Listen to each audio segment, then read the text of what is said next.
ज्यादातर लोग पंछी की तरह पिंजरे में रहते हैं।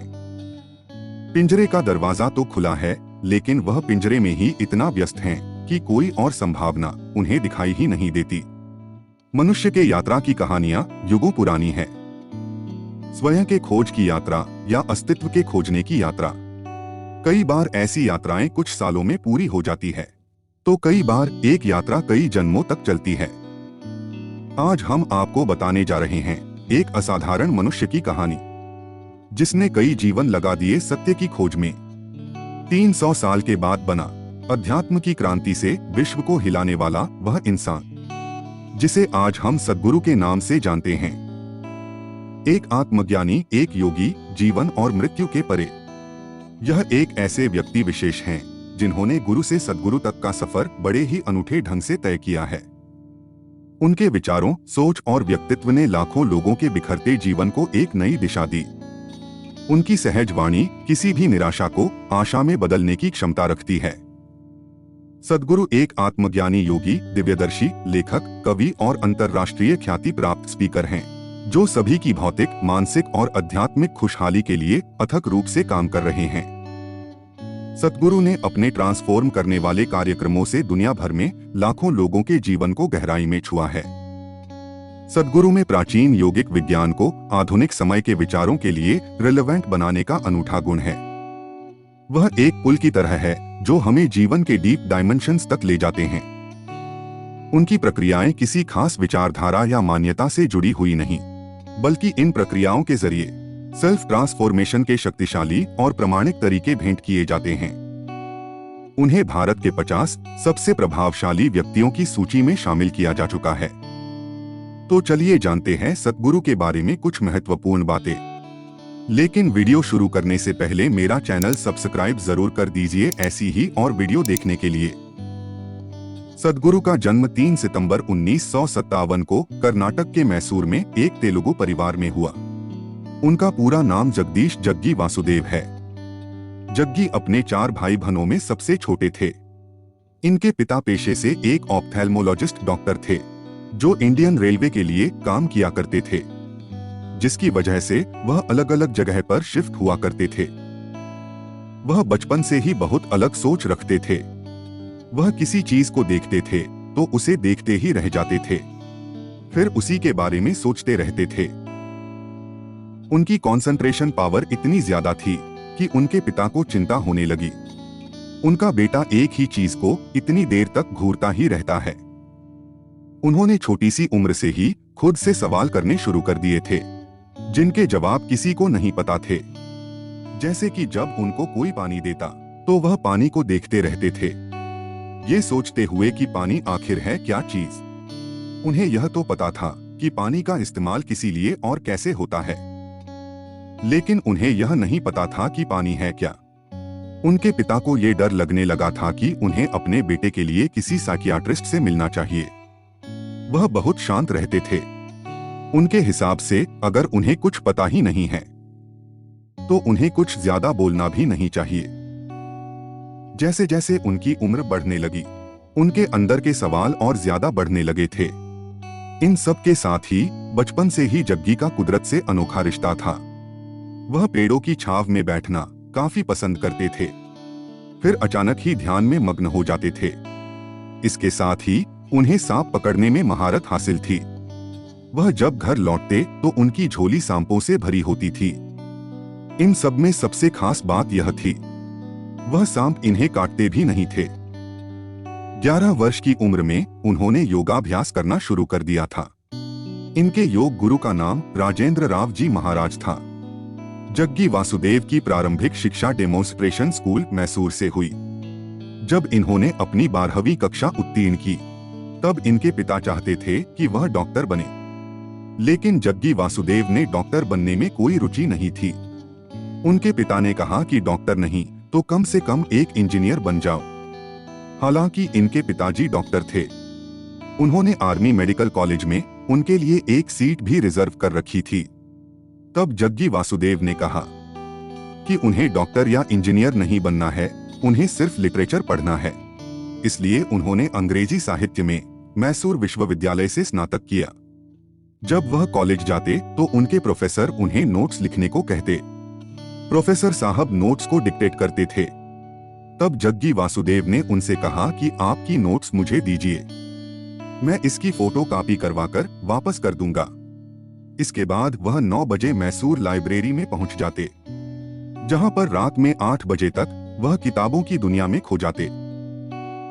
इन्होंने मैसूर लाइब्रेरी की हर पुस्तक पढ़ डाली, कोई भी विषय नहीं छोड़ा। इन्होंने लिटरेचर, इंजीनियरिंग, एनवायरनमेंट, साइंस किसी भी किताब को छोड़ा नहीं। बाकी समय यह साइकिल लेकर घूमते। इन्होंने मैसूर का चप्पा चप्पा छान मारा। सद्गुरु को मोटरसाइकिल से घूमने का बहुत शौक था। उन्होंने अपनी युवावस्था में ही मोटरसाइकिल से संपूर्ण भारत की यात्रा की। उन्होंने यह यात्रा एक बार ही नहीं बल्कि कई बार मोटरसाइकिल के द्वारा की।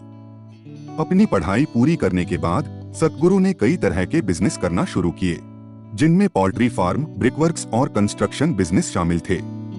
यह सब करके सद्गुरु अपनी जवानी में ही एक सफल बिजनेसमैन बन चुके थे। फिर एक दिन सद्गुरु और विजया कुमारी की मुलाकात हुई। सद्गुरु और विजया कुमारी की मुलाकात 1984 में मैसूर के एक योगा कार्यक्रम के दौरान हुई। विजया कुमारी को विजय के नाम से भी जाना जाता था। विजय ने हाल ही में अपनी पहले विवाह से तलाक लिया था। तलाक के बाद वह एक स्वतंत्र महिला बनकर बैंक में काम कर रही थी। इसके बाद सद्गुरु और उनकी मुलाकात योगा कार्यक्रमों के दौरान होती रही थी। फिर सद्गुरु और बिजी ने विवाह करने का निर्णय लिया। इसके लिए वह मैसूर में इरुप्पु फॉल्स के पास एक स्थानीय रामेश्वर मंदिर का गए। यह महाशिवरात्रि का दिन था। ऐसा कहा जाता है कि उसी समय शिव और पार्वती का विवाह हुआ था। सद्गुरु ने निश्चय किया कि उसी मुहूर्त में उनका विवाह होगा। जब सद्गुरु ने विवाह की बात दोनों परिवारों को बताई, तब इस विवाह को लेकर दोनों परिवारों में विरोध हुआ। लेकिन सद्गुरु ने किसी की भी परवाह नहीं की। सद्गुरु नहीं चाहते थे कि उनकी कोई संतान हो, लेकिन विजय ने उन पर एक संतान के लिए जोर डाला। फिर उनके विवाह के 6 साल बाद 1990 में उनकी एक बेटी हुई, जिसका नाम उन्होंने राधे जग्गी रखा। विजय स्वामी निर्मलानंद के महासमाधि से बहुत प्रेरित थी। उन्होंने सद्गुरु से ऐसी ही महासमाधि लेने की बात कही थी। फिर 23 जनवरी 1997 को विजया कुमारी ने महासमाधि ले ली और इस दुनिया को अलविदा कह दिया। इसको लेकर विजया कुमारी के पिता सद्गुरु पे बहुत क्रोधित हुए। बाद में जब सद्गुरु ने इस महासमाधि के बारे में सबको बताया, तब उनका क्रोध थोड़ा कम हुआ। सद्गुरु जब 25 वर्ष के थे, तब वह एक दिन चामुंडी हिल पर गए, जो कि मैसूर में ही है। जब वह वहां पर बैठे हुए थे, तब वह धीरे धीरे ध्यान में चले गए। उन्हें ऐसा प्रतीत हुआ जैसे वह प्रकृति के साथ मिल चुके हैं। यह अनुभव उनकी जिंदगी का एक ऐसा अनुभव था जिसने उनकी पूरी जिंदगी को बदल दिया। दरअसल वह समाधि की अवस्था में चले गए थे। समाधि की अवस्था वह अवस्था होती है जहां पर आपको होश तो होता है, लेकिन आपके दिमाग में, आपके मन में कोई विचार नहीं होता। आपको समय का कोई ज्ञान नहीं होता।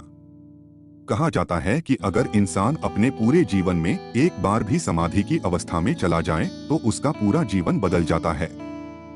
जब सद्गुरु समाधि की अवस्था से बाहर आए तो उन्हें लगा कि 10 मिनट बीत चुके हैं, लेकिन जब उन्होंने समय देखा तो उन्हें उस अवस्था में 4 घंटे बीत चुके थे।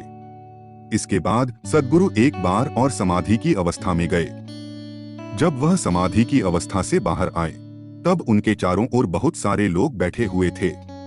उनके गले में फूलों की मालाएं थी। सद्गुरु के मुताबिक उन्हें समाधि में गए हुए 25 मिनट हुए थे, लेकिन उन्हें बाद में पता चला कि उन्हें समाधि की अवस्था में 13 दिन हो चुके हैं। इसके बाद सद्गुरु ने अपना अच्छा खासा चलता हुआ बिजनेस छोड़ दिया। उन्होंने ये तय किया कि जो अनुभव उन्होंने खुद किया है, उस अनुभव को लोगों के साथ बांटेंगे, उन्हें अवेयर करेंगे। इसके बाद सन 1983 में पहली बार सद्गुरु ने योग की क्लासेस शुरू की। सद्गुरु ने सन 1993 में ईशा फाउंडेशन की नींव रखी। ईशा फाउंडेशन आज न सिर्फ भारत में बल्कि कई देशों में चल रहा है। ईशा फाउंडेशन एक नॉन प्रॉफिटेबल ऑर्गेनाइजेशन है जहां पर योग के जरिए ज्ञान, कर्म, योग, भक्ति और क्रिया सिखाई जाती है। यह कोयम्बटूर, तमिलनाडु में स्थित है इसी सेंटर के बीचों बीच एक बहुत बड़ा शिवलिंग भी है, जिसकी स्थापना सन 1999 में की गई थी। इस शिवलिंग की ऊंचाई 13 फीट 9 इंच है। इसके बाद वह धीरे धीरे आगे बढ़ते ही चले गए। वह लोगों को अध्यात्म की बातें आज के युग की बातों से जोड़कर समझाते हैं, जो लोगों को आसानी से समझ में आ जाती है। सन 2017 में उन्होंने 112 फुट का आदियोगी का स्टैचू बनवाया, जो कि एक बहुत बड़ा स्टैचू है।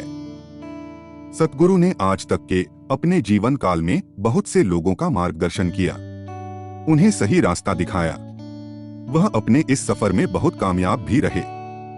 2018 तक के आंकड़े बताते हैं कि ईशा फाउंडेशन के कार्यक्रम को 60 करोड़ लोग अटेंड कर चुके हैं।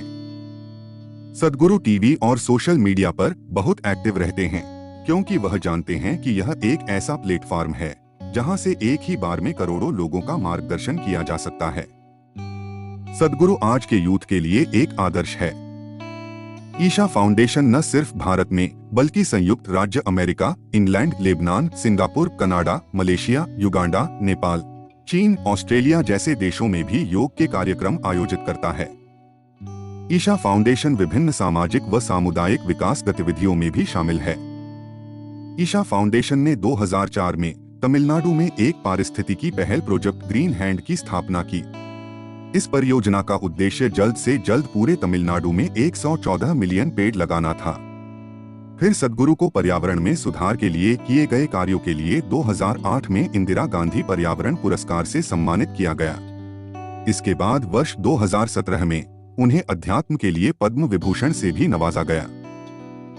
सतगुरु ने बहुत सारी किताबें लिखी हैं, जिनमें उनके अनुभव और ज्ञान का भंडार है। सतगुरु ने 8 अलग अलग भाषाओं में 100 से ज्यादा किताबों को लिखा है। आप उनकी बुक्स को पढ़कर अपने जीवन में अपार ऊर्जा का संचार व जीवन में अमूल बदलाव ला सकते हैं। इनकी कुछ प्रमुख किताबें हैं: death an inside story, Mind is your business and body the greatest gadget, Adi Yogi, the source of yoga, Pebbles of wisdom, Relationships, Emotion, Himalayan lust, Don't polish your ignorance इत्यादि किताबें इनके द्वारा लिखी गई है। तो ये थी सतगुरु की जिंदगी की कुछ अनसुनी बातें। मुझे उम्मीद है आपको ये वीडियो अच्छी लगी होगी। अगर आपको ये वीडियो अच्छी लगी है तो मेरा चैनल जरूर सब्सक्राइब करें और बेल आइकॉन भी दबा दें, जिससे जब भी मैं कोई वीडियो डालूं तो वो आपको तुरंत दिख जाए। अगर आप महाभारत से जुड़े 10 सबक देखना चाहते हैं जो आपको जीवन में सफल बनाने की क्षमता रखते हैं, तो ये वीडियो देखिए। Thank you for watching.